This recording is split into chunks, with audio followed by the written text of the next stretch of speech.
Hi guys. मैं हूं आपका दोस्त गिरीश कुमार और मैं आपके लिए लाया हूं हिस्ट्री के कुछ स्पेशल टॉपिक्स जो अक्सर एग्ज़ाम में पूछे जाते हैं। ठीक है। हम देखते हैं इसके बारे में थोड़ा आगे।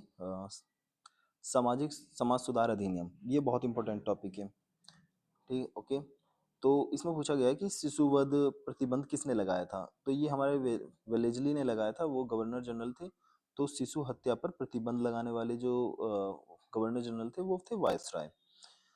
और एज ऑफ कंसेंट एक्ट अधिनियम किसके टाइम पर आया था, ये लॉर्ड लैंसडाउन, ठीक है, 1891 में, 91 में, सॉरी। तो इस दौरान क्या हुआ था कि एज ऑफ कंसेंट एक्ट के दौरान लड़कियों के लिए विवाह की आयु जो थी वो 12 वर्ष निर्धारित कर दी गई थी। तो उसके बाद आया फिर शारदा एक्ट अधिनियम। शारदा एक्ट अधिनियम कब आया, 1930 में। किसके टाइम पर, लॉर्ड इरविन के टाइम पे। इसके दौरान विवाह की आयु लड़कियों की 14 वर्ष कर दी गई थी और लड़कों की 18 वर्ष। ओके। आगे चलते हैं, हिंदू विवाह पुनर्विवाह अधिनियम, सॉरी, हिंदू विधवा पुनर्विवाह अधिनियम। ओके। तो ये किसके टाइम पर आया था, लॉर्ड कैनिंग के टाइम पर, 1856 में। तो इसमें क्या किया था कि पुनर्विवाह को अनुमति दी गई थी। तो इसमें हमारे क्या नाम है, ईश्वर चंद्र विद्यासागर भी इन्वॉल्व थे इसको पुनर्विवाह करवाने के लिए। ओके।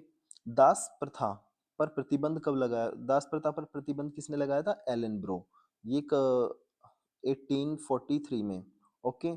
तो ये एक्ट किस एक्ट के अधीन था ये, 1833 के चार्टर एक्ट के द्वारा 1843 में दासता को प्रतिबंधित किया गया था। चलते हैं नेक्स्ट टॉपिक की तरफ आगे। तो सती प्रथा प्रतिबंध, ये बहुत मतलब बहुत डिफिकल्ट था प्रतिबंध लगाना, पर इसमें राजा राम मोहन राय जी ने काफी भूमिका निभाई थी। ओके। तो लॉर्ड विलियम इस उस टाइम पे गवर्नर जनरल थे, उन्होंने इस पर प्रतिबंध लगवाया था 1829 में। तो सती प्रथा पर पूर्ण प्रतिबंध लगाया गया। ओके, सती प्रथा का। नेटिव मैरिज एक्ट के लिए गवर्नर जनरल कौन थे उस टाइम पे, नॉर्थ बुकर, ठीक है, 1872 में। और इसमें नेटिव मैरिज एक्ट के लिए केशवानंद, सॉरी, एक मिनट। तो इसमें केशव चंद्र सेन का की भूमिका थी। ओके। तो इसमें क्या बोला गया था कि अंतरजातीय विवाह किए जाने चाहिए। तो देखते हैं एक अपना नया टॉपिक, महत्वपूर्ण गवर्नर जनरल और वायसराय से संबंधित महत्वपूर्ण घटनाएं। ठीक है, ओके। तो लॉर्ड डलहौजी के टाइम पे मतलब काफी सारी घटनाएं घटी थी, तो उसको थोड़ा सा इम्पोर्टेंस देते हैं हम। 18 इसका टाइम जोन जो था का 1848 से लेकर 1856 तक था। तो इस दौरान क्या क्या हुआ, द्वितीय आंग्ल सिख युद्ध 1848 से 49 तक। निचले बर्मा पर कब्जा किया गया था। ओके। 1852 में व्यापक सिद्धांत नीति या हड़प नीति, ये क्वेश्चन पूछे जाते हैं इसलिए मैं बार बार आपको बताता रहता हूँ कि हड़प नीति किसके टाइम पर आई थी या हड़प नीति किसने शुरू की थी, ये डलहौजी ने शुरू की थी। ओके। वुड्स डिस्पैच, ये किसके टाइम पर आया था, ये शिक्षा का अधिनियम था। ठीक है, शिक्षा के बारे में बताया गया था। तो ये 1854 में आया था। बॉम्बे और ठाणे को जोड़ने वाली पहली रेलवे लाइन कब बिछाई गई थी, तो भारत में पहली रेलवे लाइन जो बिछाई गई थी 1853 में। ओके।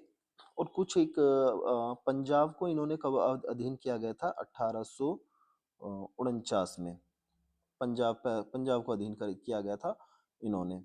और 1950 में, सॉरी, 1850 में सिक्किम को डलहौजी ने अधीन किया था। ओके। चलते हैं आगे थोड़ा सा कैनिंग के बारे में देख ले। तो जब इनका कार्यकाल खत्म हुआ डलहौजी का, तो कैनिंग कैनिंग आए थे। ओके। तो कैनिंग के बारे में क्या है, 1856 से लेकर 1862 तक रहे थे। इन्हीं के टाइम पर 1857 का विद्रोह हुआ था। कलकत्ता, मद्रास, बॉम्बे में विश्वविद्यालयों की स्थापना हुई थी। तो 1857 में विश्वविद्यालयों की भी स्थापना की गई थी। ठीक, ओके। ईस्ट इंडिया कंपनी का उन्मूलन और क्राउन को नियंत्रण का हस्तांतरण। तो इसमें क्या किया गया था, 1857 का जब विद्रोह हुआ तो उसके बाद ईस्ट इंडिया कंपनी जो थी उसको समाप्त कर दिया गया और उसकी जगह पर क्राउन का जो शासन था, क्राउन मतलब जो ब्रिटिश की जो महारानी थी ब्रिटेन की, उनके अधीन भारत को कर दिया गया था। ठीक है। और एक अधिनियम लाया गया, भारत सरकार अधिनियम 1858। और इसी दौरान एक और भारतीय परिषद अधिनियम 1861 भी शुरू किया इन्होंने ही, लॉर्ड कैनिंग ने, इन्हीं के टाइम पर आया था। चलते हैं आगे अपने नेक्स्ट टॉपिक की तरफ।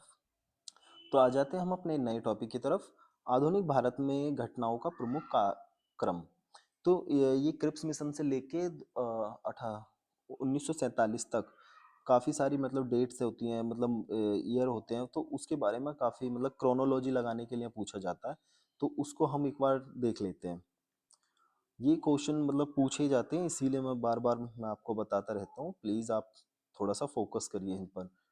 क्रिप्स मिशन, क्रिप्स मिशन कब आया था? मार्च 1942 में। भारत छोड़ो अधिनियम कब शुरू हुआ? 8 अगस्त 1942 में। तो पहले क्रिप्स मिशन आया, फिर उसके बाद भारत छोड़ो आंदोलन आया, फिर हमारी आज़ाद हिंद फौज बनी थी सितंबर 1942 को। ओके। पाकिस्तान दिवस कब मनाया जाता है? 23 मार्च 1943 को। ये बहुत इंपॉर्टेंट चीज़ें हैं, और हर एक टॉपिक हर एक टॉपिक के अंदर जो जितने भी सब टॉपिक हैं, जितनी भी चीज़ें हैं, ये सब इम्पोर्टेंट हैं। सी राजगोपालाचारी फॉर्मूला बहुत इंपॉर्टेंट है, कई बार पूछा जा चुका है कि कब हुआ था। ये मार्च 1944 में हुआ था। वेवेल योजना कब आई थी? 14 जून 1945 को आई थी। ओके। अगर याद मतलब 2-3 बार आप देखोगे तो रिपीट अच्छे से याद हो जाएगा आपको। शिमला समझौता कब हुआ था? 25 जून से लेके 14 जुलाई तक, 14 जुलाई 1945 तक। ओके। तो अगर पूछा जाए कि वेवेल योजना कब आई थी, तो वेवेल योजना 14 जून 1945 को आई थी। और शिमला समझौता कब हुआ था? 25 जून से लेके 14 जुलाई तक 1945 तक। ठीक है।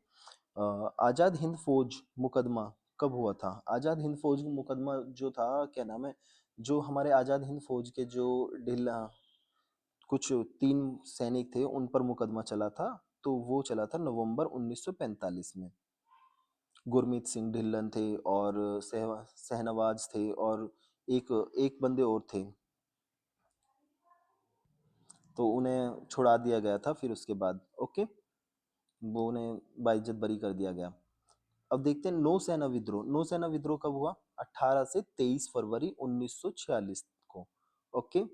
तो एटली की घोषणा कब हुई थी? 15 मार्च 1946 को। कैबिनेट मिशन कब आया था? कैबिनेट मिशन आया 24 मार्च 1946 को।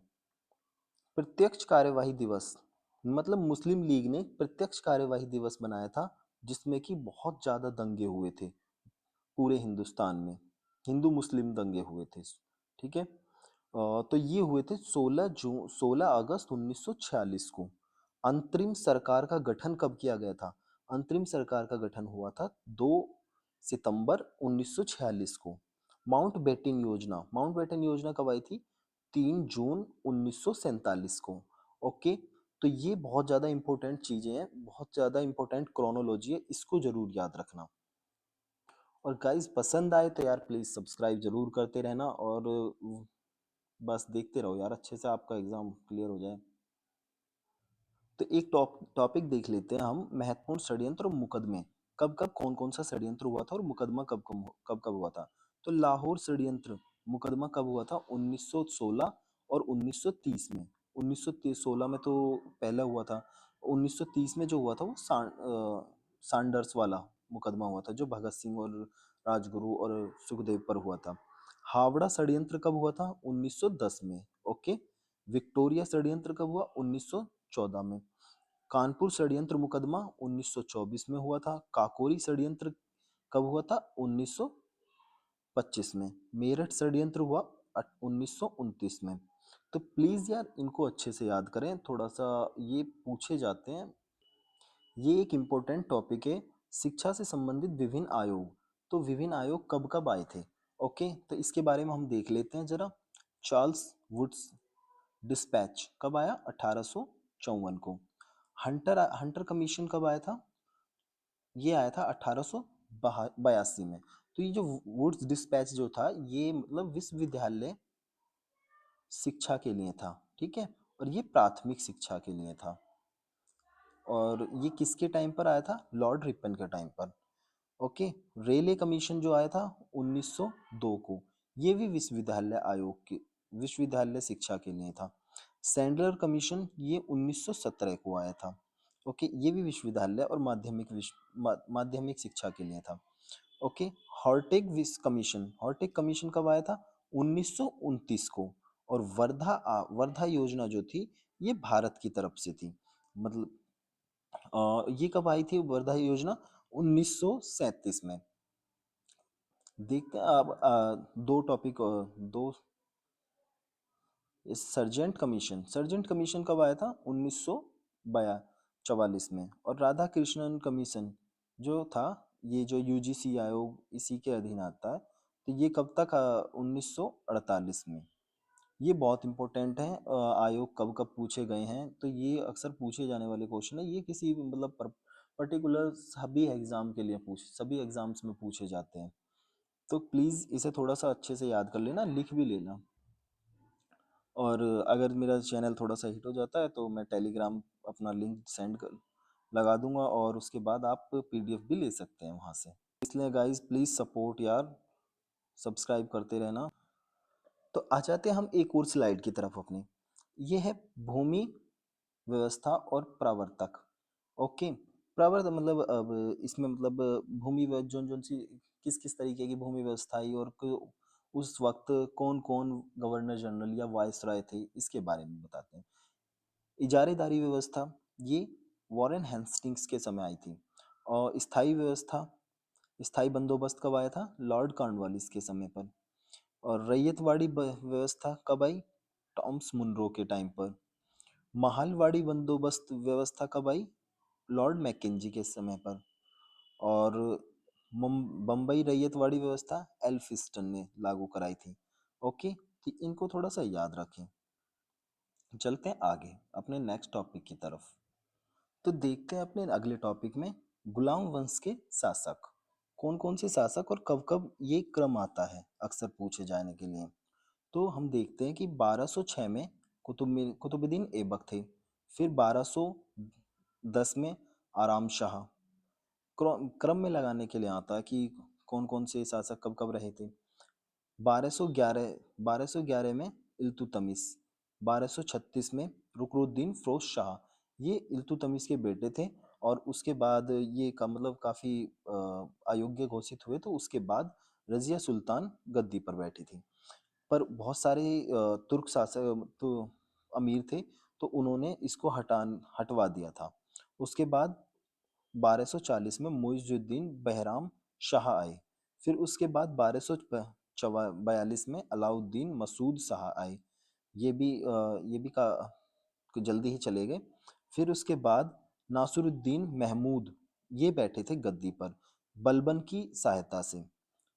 ओके, तो ये बलबन के दामाद भी थे, नासिरुद्दीन महमूद शाह। ओके। फिर उसके बाद जब ये आयु मतलब काम करने योग्य नहीं रहे, तो फिर उसके बाद बलबन खुद बैठे थे, गयासुद्दीन बलबन, जिससे हम कहते हैं रक्त और लौह की नीति, जिसके कौन लेकर आए थे? बलबन लेकर आए थे। फिर उसके बाद 1286 में के के खुसरो बैठे थे। फिर उसके बाद 87 में मुइजुद्दीन केकुवाद बैठे। ओके। फिर उसके बाद 1290 में समु समुद्दीन कम्यूरसन सॉरी समीउद्दीन क्यूमर्स बैठे थे। ओके। और 1990 में गुलाम वंश की समाप्ति हो गई। तो इन्होंने शासन जो किया था 97 वर्ष तक शासन किया था। ओके। और इस समीउद्दीन का क्यूमर्स को मारकर जलालुद्दीन अ, गद्दी पर बैठे थे, जिन्होंने खिलजी वंश की स्थापना की। थोड़ा सा तो अलाउद्दीन ने कहाँ कहाँ पर उत्तर भारत में जो अभियान किए थे उसके बारे में देखते हैं। गुजरात में 1999 में कर्णदेव को पराजित किया। रणथंबोर में 1311 में हमीर देव को पराजित किया। चित्तौड़ में रतन सिंह को पराजित किया 1303 में। मालवा का अभियान किया 1305 में। अनाउल मुल्क मुल्तानी को पराजित किया। सिवान सिवान का अभियान किया था 1308 में। सातल देव को पराजित किया। जालौन पर अभियान किया 1311 में। कान्हा देव को पराजित किया। अब चलते हैं हम थोड़ा सा दक्षिण की तरफ कि दक्षिण में कौन कौन से अभियान किए गए थे। ठीक है, आ जाते हैं दक्षिण की तरफ। दक्षिण भारत पर किए गए अभियान। ओके, अब देखते हैं देवगिरी। देवगिरी पर 1306 में, तो वहां के राजा तो कौन थे? रामचंद्र देव। इनको पराजित किया किसने? और इनका सॉरी अभियान जो गए थे वो थे इनके तो कौन गए थे? मलिक कफूर। ओके, मलिक कफूर ने अभियान किए थे दक्षिण के, जो और वो विजय भी रहे थे। वारंगल वारंगल पर अभियान किया था 1311 में। प्रताप रुद्रदेव को पराजित किया। होयसल में 1310 में वीर बल्लाल को पराजित किया। और मदुरा या पांड्य अभियान 1311 में वीर पांड्यन को पराजित किया था इन्होंने। ओके, अब चलते हैं अपने नेक्स्ट टॉपिक की तरफ। तो देख लेते हैं कुछ रचनाएं और लेखक। तो लेखक कौन थे? एक हसन निजामी थे लेखक। उन्होंने ताजुल मासिर पुस्तक लिखी थी। मिनहाज उस सिराज, ये काफ़ी इम्पोर्टेंट किताब है। ठीक है, तो ये किताब है। तबकात ए नासरी, याहियान बिन अहमद, तारीख ए मुबारक शाही, ये भी इम्पोर्टेंट है। और इसमें दामोदर कवि ने पद्मावती कथा लिखी थी, इतना इम्पोर्टेंट नहीं है। अमीर खुसरो ने क्या क्या लिखा था? खजाइन उल फतूह, ये लिखा था, ये इम्पोर्टेंट है। जियाउद्दीन बरनी ने क्या लिखा था? फतवाए जहादारी, ये इम्पोर्टेंट है। बरनी ने क्या लिखा था? जिया फतवाए जहादारी। मुल्ला ये अमीर खुसरो ने एक और लिखी, आशिका, तो ये इम्पोर्टेंट है। अलाउद अलबरूनी अलबरूनी ने क्या लिखा था? तारीख ए हिंद या किताबुल हिंद, तो ये इम्पोर्टेंट है। ओके, खुसरो ने एक और किताब लिखी, तारीख ए दिल्ली। ओके, थोड़ा सा आगे बढ़ते हैं। तो खुसरो ने कौन सी लिखी? तारीख ए दिल्ली। जियाउद्दीन बरनी ने कौन सी लिखी है? फतवाए जहादारी, पीछे हमने देख चुके हैं। और ये कोई इतना इम्पोर्टेंट नहीं है। सोमनाथ ने राग विबोध, वेंकट रमन ने चतुर प्रकाशन, ये इतना इम्पोर्टेंट नहीं है। जो मैं बता रहा हूँ ये इम्पोर्टेंट है। ये हो गया, ये हो गया, और ये हो गया। ओके, चलते हैं आगे। तो देख लेते हैं कुछ महत्वपूर्ण विदेशी यात्रियों के बारे में जो दूत बनकर आए थे। जैसे मैगस्थनीज। मैगस्थनीज कब आए थे? सेल्यूकस के राजदूत थे ये, सेल्यूकस निकेटर के। तो ये राजदूत थे और ये 302 में चंद्रगुप्त मौर्य के यहाँ आए थे। फाहयान कब आए थे? 405 ईस्वी में चंद्रगुप्त द्वितीय विक्रमादित्य के शासनकाल में आए थे भारत। हैंसांग कौन थे? ये चीनी यात्री थे और हर्षवर्धन के काल में आए थे 630 के 30 में। इत्सिंग इत्सिंग 671 में आए थे, एक चीनी यात्री थे। ठीक है, अल मसूदी 1957 में आए थे, एक अरब यात्री थे और इनकी पुस्तक थी मुरज उल जेबह जेहाब। अलबरूनी भी आए थे इसी टाइम पे, 1824 से लेकर 1024 से लेकर 1030 ईस्वी तक ये यहाँ पर रहे थे। महमूद गजनवी के साथ आए थे ये, और पुस्तक थी इनकी किताब उल हिंद। ओके, तो अब देखते हैं थोड़ा सा मार्को पोलो के बारे में। मार्को पोलो जो आए थे, दक्षिण भारत का दौरा किया था इन्होंने, और इन्होंने कृति लिखी थी, मतलब किताब, the book of sir Marco Polo. Okay, 1292 में आए थे। इब्न बतूता 1333 में। ये एक मॉरिश यात्री थे, सॉरी मोरक्को के यात्री थे, और पुस्तक लिखी थी इन्होंने रेहला, जिसमें मतलब डाक विभाग के बारे में काफ़ी अच्छा विवरण किया था। और ये किसके शासनकाल में आए थे? मोहम्मद बिन तुगलक के टाइम पे। निकोलो कॉन्टी जो थे हमारे एक वेनिश यात्री थे, और ये विजयनगर साम्राज्य में, जब विजयनगर साम्राज्य चल रहा था तो उस दौरान आए थे। ओके, 1420 में, आई थिंक कृष्णदेव राय का टाइम चल रहा था। अब्दुल रज्जाक 1443 में आए थे। ये फारसी यात्री थे और कालीकट में आए थे। जमहूरी ने इनका स्वागत किया था। ओके। विलियम हॉपकिंस 1608 में आए थे और अंग्रेजी राजदूत थे ये, और जहांगीर के दरबार में गए थे। ओके। चलते हैं अपने नेक्स्ट टॉपिक की। तो हम चला थोड़ा सा एक एक टॉपिक देख लेते हैं। ये पूछे जाते हैं इसलिए मैं बता रहा हूँ। कृषि संगठन और मुख्यालय इनके कहाँ कहाँ पर हैं। जैसे भारतीय दलहन अनुसंधान संस्थान कहाँ पर है? कानपुर में। ओके। कीट प्रबंधन राष्ट्रीय केंद्र कहाँ पर है? नई दिल्ली में। अंतर्राष्ट्रीय चावल अनुसंधान संस्थान फिलीपींस में है। तो अर्धशुष्क क्षेत्रों के अंतर्राष्ट्रीय फसल अनुसंधान कहाँ पर है? हैदराबाद में। कृषि और ग्रामीण विकास बैंक कहाँ पर खुला हुआ है? मुंबई में। अंतर्राष्ट्रीय मक्का और गेहूं वृद्धि केंद्र मैक्सिको में है। ओके। सूखे क्षेत्रों में अंतर्राष्ट्रीय कृषि अनुसंधान केंद्र कहाँ पर है? अपोलो में। तो हमारा जो इम्पोर्टेंट है ये है, और ये है फिलीपींस में है। ओके। अर्धशुष्क ये भी है इम्पोर्टेंट, और एक ये भी देख लेना। तो बाकी ये चार पांच जो हैं ये थोड़े से इम्पोर्टेंट है, और इन्हें थोड़ा सा आप अच्छे से याद कीजिएगा। अगर आपको पसंद आए तो गाइस प्लीज़ सब्सक्राइब जरूर करना और शेयर जरूर कर देना यार, और भाइयों को भी बेचारों को फ़ायदा मिल जाए। ठीक है। तो मैं चलता हूँ। आज की स्लाइड हमारी यहीं ख़त्म होती है, और नेक्स्ट सब्जेक्ट के साथ, नई स्लाइडों के साथ